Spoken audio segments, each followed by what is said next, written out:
사랑하는 성도 여러분, 성도님들의 귀한 기도와 관심으로 유치부 여름 성경학교를 잘 마쳤습니다.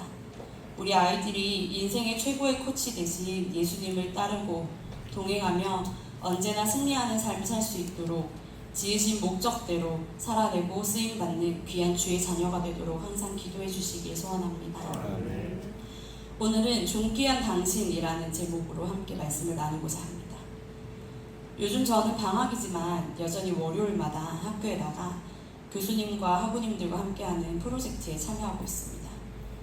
청소년들 학원 복음화를 위해 전도용 프로그램을 만들고 그 프로그램에서 사용할 워크북을 만드는 작업을 하고 있는데요.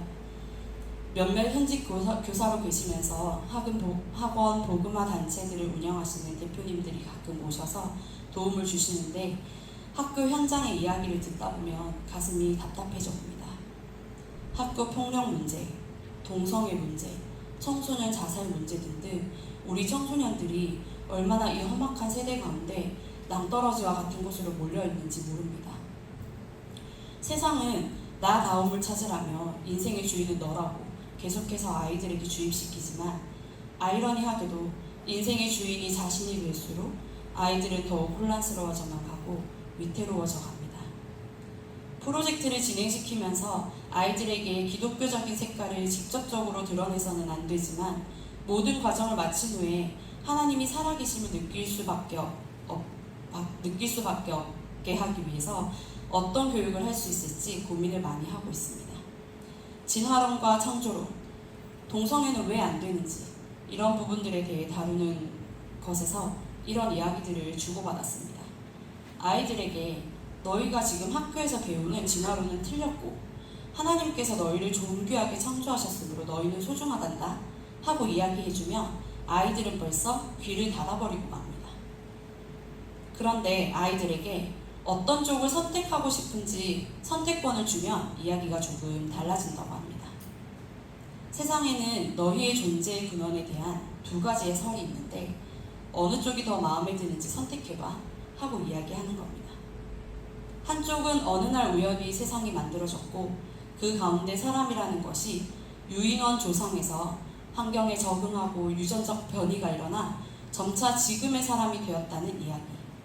잘 알고 있듯이 원숭이가 우리의 조상인 거죠. 다른 한쪽은 세상에는 전지전능한 창조주가 있어서 그분이 자신의 뜻대로 세상을 창조하시고 그 가운데 그 전능하신 창조주의 형상을 따라 사람을 만드셨다는 겁니다.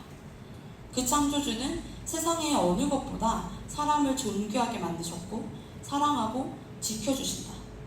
어느 쪽을 선택할래? 어느 쪽이 더 있어 보이니? 라고 이야기하면 아이들은 고민을 한다고 합니다. 아무래도 자기 조상이 원숭이인 것보다야 대단한 창조주의 신이 나를 그 신을 닮도록 만들었다는 편이 더 있어 보이고 대단해 보이거든요. 저는 모든 아이들이, 아니 세상의 모든 사람들이 자신들이 얼마나 존귀한 존재인지, 그런데 그것이 우리의 힘으로 존귀해질 수 있는 그 정도 레벨의 존귀함이 아니라 세상 만물을 지으신 가장 귀하고 가장 능력 있는 하나님으로 인해 존귀한 존재로 지음받음을 깨달았으면 좋겠다고 종종 생각합니다. 사랑하는 성도님들은 어떠신가요? 하나님께서 세상의 창조주가 되시고 우리를 그분의 형상을 따라 지으심을 확실히 믿으십니까? 시편 8편은 여호와 우리 주여 주의 이름이 온 땅에 어찌 그리 아름다운지요로 시작하면서 만물의 창조주 하나님에 대한 찬양으로 펼쳐집니다. 천지 만물을 지으셨고 하늘의 별들까지 그분의 손을 통해 이루어진 위대한 섭리와 전능하심을 노래합니다. 저는 새벽 예배를 마치고 집으로 돌아가는 길에 보게 되는 아침 해를 굉장히 좋아합니다. 핑크색 구름이 쫙 깔리고 이내 날이 밝아오는 것을 보면 어떻게 해는 매일같이 뜨고 질 수 있는지 하나님께서 지으신 대로 움직이는 이 세상이 참 신기하게 느껴집니다. 요즘은 아침 저녁으로 날이 많이 선선해졌죠. 저는 절기가 또 그렇게 신기한데요. 어쩌면 그렇게 절기가 되면 신기하게도 약속한 듯이 온도가 바뀌고 꽃은 피고 지고 구름의 모양이 달라지고 하늘은 높아졌다 낮아졌다 하는지 너무나도 신기합니다. 이 자연 만물을 바라볼 때면 전능하시고 절대 주권자이신 하나님께서 진정으로 이 세상의 창조주가 되심을 고백할 수밖에 없는 것 같습니다. 그런데 이 위대한 하나님께서 우리를 하나님보다 조금 못하게 지으셨습니다. 하나님보다 조금 못하다는 말씀은 하나님과 인간이 본질적으로 같을 수 없음을 고백하며 인간이 하나님 자체가 될 수는 없음을 겸손히 고백하는 말입니다. 그러나 동시에 하나님께서 우리 인간을 하나님보다 조금 못하게 하나님의 형상을 따라 지으심을 말씀하고 있습니다. 하나님의 형상을 따라 지음받았다는 이야기는 단순히 외모 이야기가 아닙니다. 사랑과 공의의 하나님, 만물을 다스리시는 하나님, 그 하나님과 친밀한 관계를 누릴 수 있는 특권과 동시에 하나님을 영화롭게 하는 사명까지 모두 포함하여 우리를 지으셨다는 것을 의미합니다. 그러나 인간은 죄로 말미암아 완전히 이 말씀대로 살아가지도 못합니다. 이 말씀은 다른 한 사람, 예수님으로 인해 완전히 성취됩니다. 히브리서 2장을 함께 찾아보셨으면 좋겠는데요. 히브리서 2장 5절에서 9절입니다. 함께 찾아보시겠습니다. 히브리서 2장 5절에서 9절 말씀, 신약성경 354페이지입니다. 히브리서 2장 5절에서 9절입니다. 찾으신 줄 믿고 함께 읽어보겠습니다. 시작. 하나님이 우리가 말하는 바 점차 올 세상을 천사들에게 복종하게 하심이 아니니라.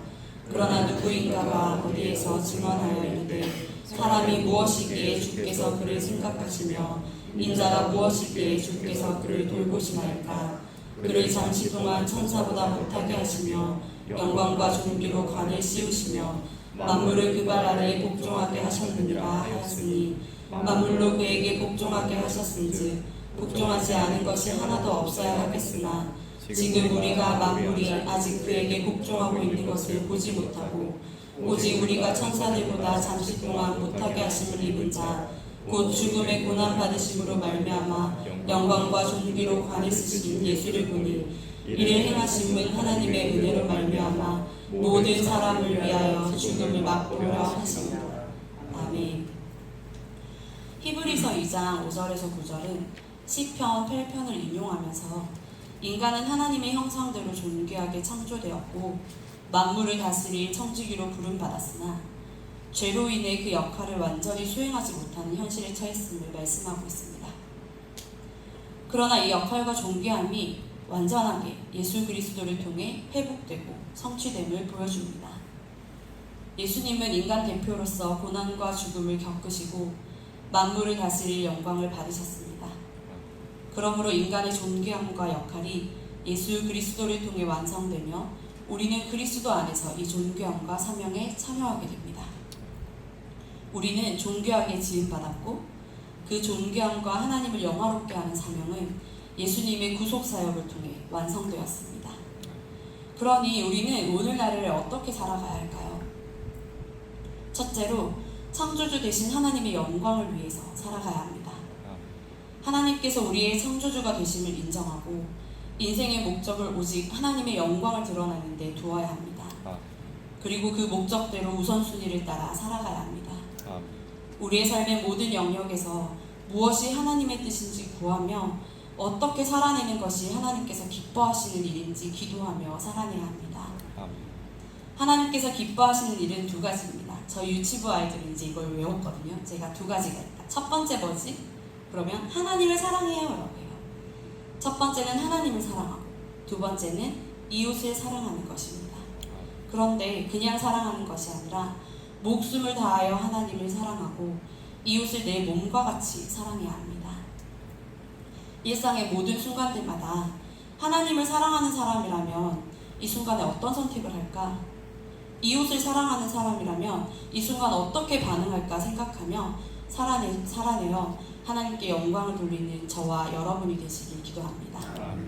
두 번째로 다른 성도들과 이웃들 또한 하나님의 형상대로 지음받은 존귀한 자임을 인정하며 살아야 합니다.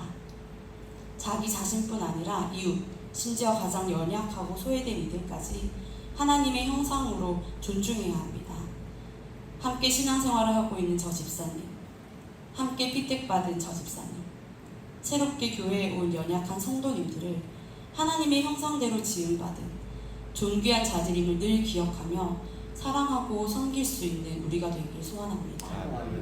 부족한 점이 보이고 때론 판단하고 정죄하고 싶어질 때에 나와 마찬가지로 존귀한 자로, 하나님보다 조금 못한 자로 지음받은 존귀한 존재임을 늘 기억하며 더욱 겸손히 설 수 있는 저와 여러분 되시길 기도합니다. 마지막으로 예수님을 의지하며 믿음으로 살아가야 합니다. 하나님께서 우리를 존귀한 자로 창조하셨지만 우리 인간은 타락하여 죄 때문에 하나님께서 주신 사명대로 살지 못하는 존재임을 인정하고 겸손하게 예수님 앞으로 나아가길 소망합니다. 예수님께서 우리를 구원하여 주심으로 우리의 능력이 아닌 모든 것을 은혜로 우리에게 주어졌음을 깨닫고 지금 맡겨진 삶과 사명과 소명의 모든 자리가 하나님께서 베푸시는 긍휼하심임을 알아 늘 감사함으로 존귀하게 여기심을 받는 저와 여러분 되시기를 주님의 이름으로 축복합니다. 말씀을 마무리하고자 합니다. 유명한 광고 문구이죠. 야 너도, 야 나도. 아시나요?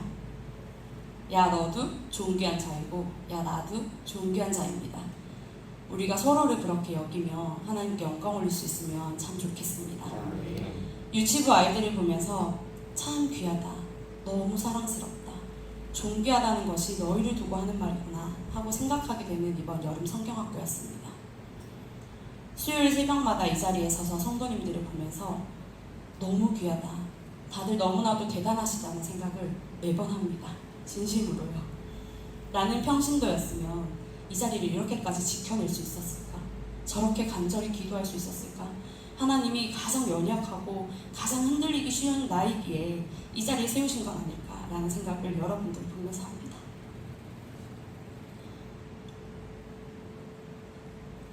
하나님께서 우리 인간이 뭐라고 이렇게 사랑하여 주시고 구원하여 주신 것만도 감사한데 하나님 안에서 살게 하시고 혼자 살아가기에 너무나 연약함을 아시고 존귀한 주의 자녀들을 한 공동체로 부르시고 하나님의 권속, 하나님의 가족으로 만들어 주셨을까 하고 생각합니다.